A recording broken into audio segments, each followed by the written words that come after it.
Hi everyone, and welcome to the lesson on implicit differentiation. So in this lesson, we're going to learn how to differentiate functions that are in closed form or implicit form. What we mean by that is something like this. Let's say you have x squared plus y squared equals 25. We don't necessarily know y in terms of x. Like in the past, we have all the problems we've solved. When the question asks us to find a derivative, typically it was given to us in the form y equals a function of x, right? So we knew the function in terms of one variable. But here the two variables are all mixed together in the form of an equation, and sometimes it may even be impossible to solve for y and write y as a function of x. And the question then becomes, can we still find the derivative even if in the situations where the equation is given to us in closed form or implicit form? And the answer is yes, and we're going to learn that technique in just a few moments. Let's take a look at, first of all, what I consider some preview examples before we do a full example. So for these examples that you see here, we're going to assume that y is a function of x, and then we're going to take the derivative with respect to x. So for example, what would be the derivative of y squared with respect to x? Again, knowing that y is a function of x and using the chain rule, that would be 2 times y to the first power times the derivative of the inside, which will be dy dx or y prime. Now, contrast that with something like this, the derivative with respect to x of x squared. There, the derivative was simply 2x, right? Because the inside is x, and x with respect to x, the derivative is 1, so that never shows up. But if you have y, and you may not know what y is, but all we need to know is that y is a function of x, and you're differentiating y squared with respect to x, then you have to think about the chain rule to resolve that. So it becomes 2y times y prime or 2y times dy dx. Similarly, let's take the derivative of y to the third with respect to x. Again, here the assumption is always that y is a function of x. So in that situation, we differentiate the outside function first, 3y squared, times the derivative of the inside with respect to x, which would be dy dx or y prime. Okay, on the other hand, if we're taking the derivative of x to the third, that's with respect to x, that will simply be 3x squared. I mean, you could write dx dx, but that's 1, so that we never do that, right? Now, what happens if you have a product, something like x times y? So we don't know what y is, but the assumption is always that y is a function of x. So then you have x times a function of x. In that situation, do you have an idea which rule you would have to use to differentiate that? And if you said product rule, you are absolutely correct. Let's apply it, okay? So take the first one, x, times the derivative of the second one, dy dx, plus take the second, times derivative of x with respect to x, which is 1. So I could leave it like that or clean it up a little bit. So this is like x times y prime plus y. I can leave the answer also like that. Now remember, these are like half questions. We're making our progress towards a full example. And I just wanted to give you the feel for how do you differentiate a y term when the derivative is taken with respect to the x variable. And the main thing to remember is that when you're handling the y terms, that you always remember y is a function of x. So for example, over here, x squared plus y squared equals to 1. We're not going to go ahead and solve for y. We could have in this particular case, and if we were to solve for y, y would turn out to be a function of x, right? So just keep that in the back of your mind as we differentiate both sides with respect to x, starting with the x squared term. With respect to x, it's just going to be 2x. The y squared term, 2y y prime. And on the right-hand side, the derivative of 1 with respect to x is 0. And the question is ultimately going to be solved for y prime, because ultimately we want to know what dy dx is equal to. And that's the same thing as y prime. So you don't have to solve for y first. You can still take the derivative. In this case, differentiate both sides with respect to x and then solve for y prime. So I'm going to put the 2x on the other side, subtract from both sides. And then I can divide both sides by 2y. So y prime equals negative 2x divided by 2y. And when we cancel the 2's, we had negative x over y. So notice something, that in the answer, in the past sections, we always had just the x's, right? But in this section, it would be okay to have some x's and y's combined. It's fine, but still we're able to find dy dx in terms of x's and y's. So for example, for this particular question, what if I said, okay, could you find the slope of the tangent line to that function? So let's make it part B.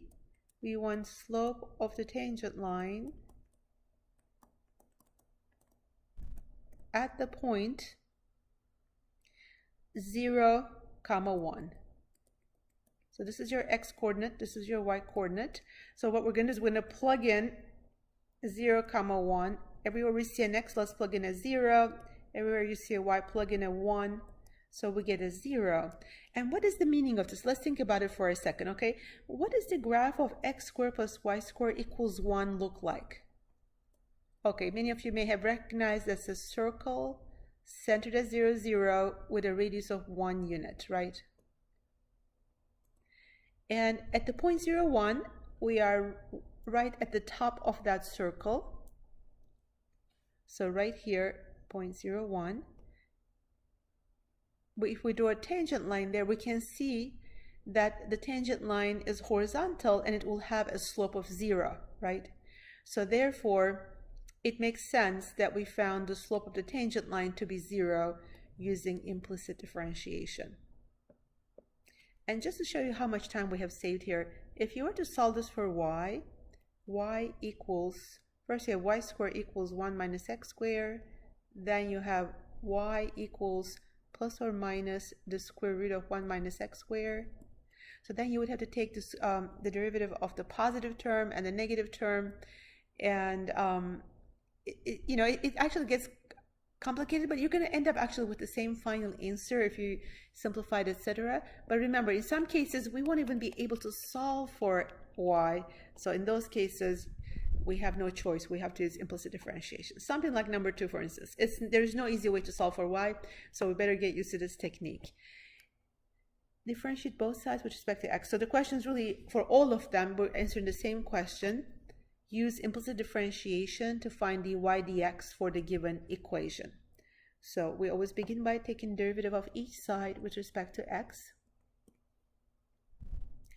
So derivative of x cubed will be 3x squared plus derivative of y cubed will be 3y squared dy dx, or y prime, equals, on the right hand side, I'm going to look at that as like 18x times y.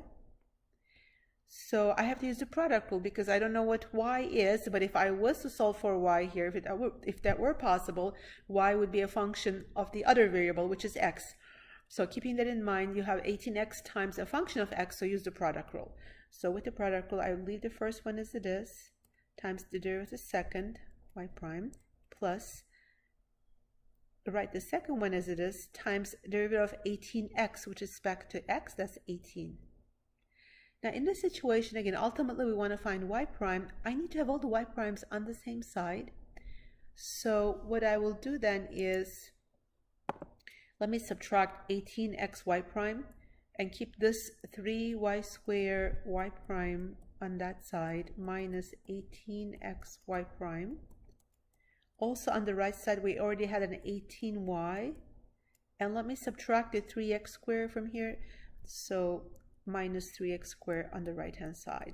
So notice all the y prime terms are on the left, all the other terms are on the right. Now let's factor y prime, because remember that's the goal, to solve for y prime. Equals the right hand side, unchanged. And now let's divide both sides by everything inside this parentheses. So y prime equals 18y minus 3x squared all over 3y squared minus 18x. Now this can be simplified a little bit. We can take out some constants, so let's do that. So for example, I could take out a 3 from the top. That will leave me with 6y minus x squared. At the bottom also I can take out a 3. That will leave me with y squared minus 6x. So once I cancel the 3's, I can also leave the answer as 6y minus x squared divided by y squared minus 6x. And I want to show you there's one more way to leave this answer, because it depends on where you're collecting your y prime terms. If you collected the y prime on the right side instead of the left side, your answer might look like this. Basically, -1 times the top over -1 times the entire bottom. So it'll be like x squared, positive x squared, minus 6y divided by plus 6x minus y squared. So just know that these two are equivalent, but you couldn't just, basically both the top and the bottom must be multiplied by -1. Like you couldn't just multiply the top by -1. But if it was a multiple choice question or something, you got this, and you look at the choices, you should be able to see that these two are indeed equivalent. Okay, let's take a look at another example. I think this one's going to be very similar, so I'll give you a hint and maybe come back to it later. But this one, like for the middle term, write it as 3x squared times y to the 4 and use the product rule for that term. Everything else, just differentiate with respect to x and then solve for y prime. Okay, I'll come back to one of those. Let me do one with a trig function, one with an exponential or logarithmic function, and then I'll come back to the regular ones later on. So let's do this one. X number 5, x plus sine of y is equal to x times y. So again, differentiating both sides with respect to x. So derivative of x will be 1. Okay, derivative of sine of y, first differentiate the outside function, which is cosine of y, times the derivative of the inside, which is dy dx.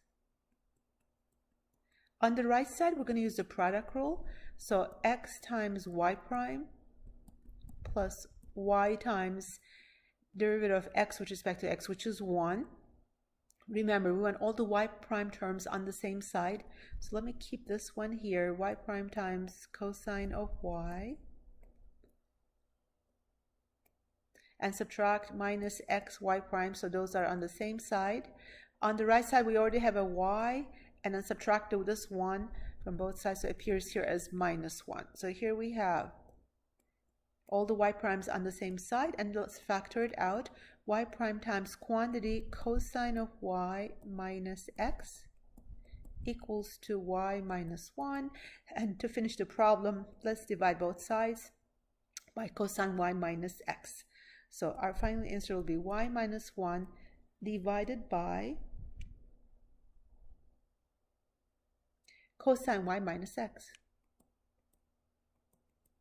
And we cannot simplify this any further, so we just leave it like this. Just remember, if you multiply the entire top by -1, entire bottom by -1 also, you will have another equivalent answer. And if you were to collect your y prime terms on the right side, you would most likely get that version of the answer. Okay, let's do one with a logarithmic or exponential function. Okay, here's our number 6, has a logarithmic function. Okay, now this one, we can start differentiating both sides with respect to x. That will work. But I have a better idea. One thing we've learned is anytime you're dealing with a natural log function, if you can simplify it first, it makes the derivative process so much easier. So I'm going to simplify it first. I'm going to write it as, so I have ln of x times y. I'm going to write it as ln x plus ln y. And then I have plus y squared equals on the right side x plus 5. So I did not take derivatives so far, just simplified it using properties of logs. Now let's take the derivative of each term with respect to x. Derivative of ln x will be 1 over x. Derivative of ln y would be 1 over y times derivative of the y with respect to x, which is y prime, plus derivative of y squared will be 2y times y prime. On the right hand side, derivative of x is 1 and derivative of 5 is 0. So ultimately we want to solve for y prime. I see this extra 1 over x on this side needs to go to the other side. That will isolate my y prime terms on the left. So let's do a minus 1 over x from both sides. And at the same time, let me go ahead and factor out a y prime from these two terms. So y prime times, in parentheses, 1 over y plus 2y equals 1 minus 1 over x. And now isolate y prime by dividing both sides by this quantity here. So you have 1 minus 1 over x all over 1 over y plus 2y. Now, technically, you could leave the answer like that. However, we don't like to leave a fraction within a fraction for some reason in math, so we call it a complex fraction. So let's multiply top and bottom by a certain quantity to clear all those small fractions, and that'll be the product of these two denominators, so x times y. Well, let's multiply the top by xy and the bottom by xy. So that will give me, after the simplification, we need to distribute that. So 1 times xy is just xy. And xy times 1 over x, the x's cancel. We're going to have minus y. And do the same on the bottom. Distribute xy times 1 over y. The y's cancel. We get x. And 2y times xy, we're going to get 2xy squared. So that's a plus.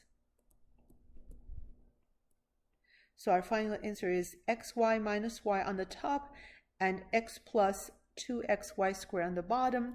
Now, yes, we could factor out a y from the top and x from the bottom, but they're not going to cancel or simplify, so I'm just going to leave it like this. At least we don't have any, we no longer have a complex fraction, which is a fraction within a fraction. So we do have y prime equals, all the way on the right hand side is our final answer. Okay, now let's do one that involves an exponential function, something like number 8. So do you remember how to take, for example, the derivative of e to the 2x from the previous sections? Remember, it was e to the u times u prime, right? So it would be like 2 times e to the 2x, because e to the 2x times the derivative of 2x, which is 2. So just remember that as we're doing this example. So here we have x times e to the y equals 5xy plus y to the third. So on the left-hand side, we have a product, right? X times e to the y. So we need to start with the product rule. So for that, you take the first one as it is, times the derivative of the second one. Think of this like e to the u. What would be the derivative of e to the u? It would be e to the u times u prime. In this case, y. E to the y times y prime. Plus, leave the second one as it is, times the derivative of x with respect to x, that's 1. Okay, on the right side, I'll split as 5x times y plus y cubed. So let's use the product rule for the 5x times y portion. So write the first one as it is, times the derivative of the second one, y prime, plus, write the second one as it is, times the derivative of 5x, which is 5. And finally, the derivative of y to the third is 3y squared y prime. Okay, at this point, I want to collect all my y prime terms. Doesn't really matter, but okay, let me continue to collect them on the left side. So I already have an x times e to the y times y prime on that side. Let me subtract this one, so minus 5x y prime. Also subtract this one, minus 3y squared y prime.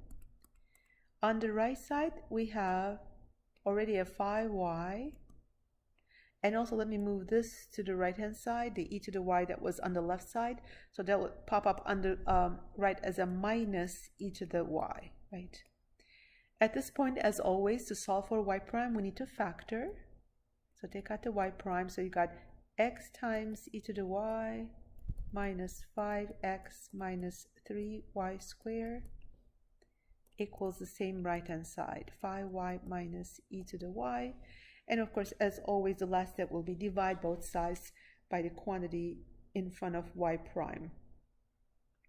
And let's write our final answer. So y prime equals 5y minus e to the y all over x times e to the y minus 5x minus 3y squared.